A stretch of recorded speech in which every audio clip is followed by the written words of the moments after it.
Ngewe nitwa Mukakarisa Florentine, iwacu ni hano i Karambi, niho nari ntuye ni naho nabaga, igihe cya jenoside rero n'ubundi nari kuri uyu musozi, niyo mpamvu ubuzima bwabo bugoranye. Gusa nk'abantu b'i Karambi, nk'abantu b'i Kayumba, twakomeje kwiyubaka, twarikomeje. Umuntu wese aharanira kuba yagira uko yigira nawe akagira icyo yifasha, ariko ntabwo byoroshye, ntabwo bihagije. Kubw'ibyo nubwo harimo asenyuka, harimo n'abatarabona aho baba, hari abatarayabona amazu, yego hari abo bitarageraho. Ubwo sinzi yenda niba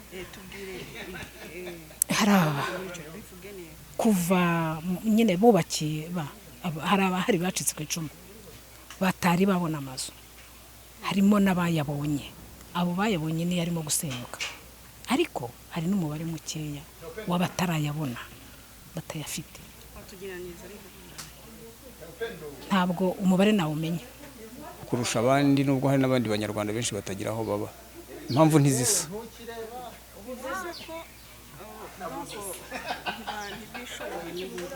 Abo turimo tuvugira ni abatishoboye, kuko uwashoboye gutera intambwe akiyubaka yaraniyubakiye.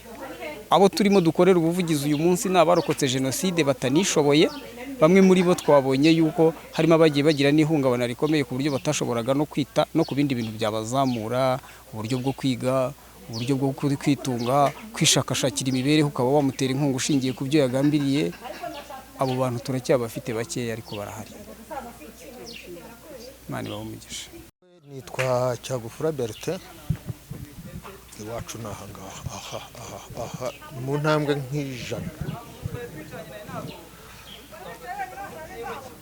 Iyi primaire ubundi yabaga hepfo aha ngaha, urabona niba mwavuye ku Rufunzo mukizamuka gatoya niho iyi primaire yabaga. Noneho iyi primaire tuza kwibakirwa n'umupadiri, usibye ko ntibuka izina rye, niwe wayitwubakiye.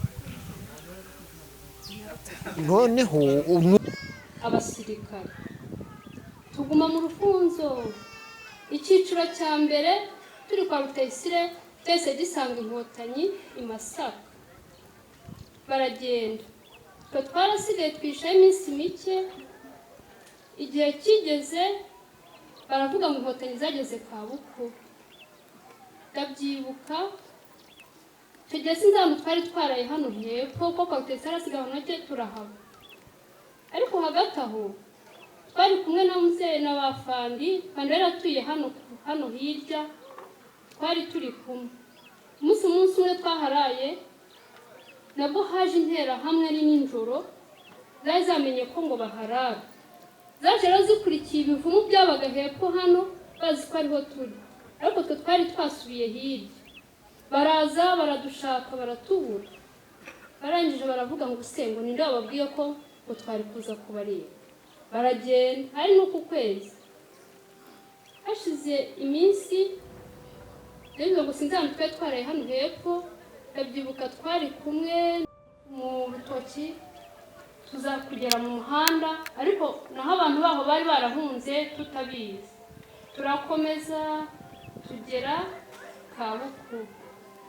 Tukigera Kabuku bandibuka twageze kuri bariyeri, barahagarara, baravuga ngo muhagarare. Ariko nibukamo umuhungu yari umurokore bitaga Mushinwa, sinzi ahantu sigaba, n'undi muhungu w'imwogo bitaga Seri. Bari abarokore, baravuga ngo ntimugire ubwoba, ngo twahagurutse dusenze ngo nimba ari ugupfa dupfa. Inkotanyi ziravuga ngo haza abantu babiri ngo nabo badafite intwaro.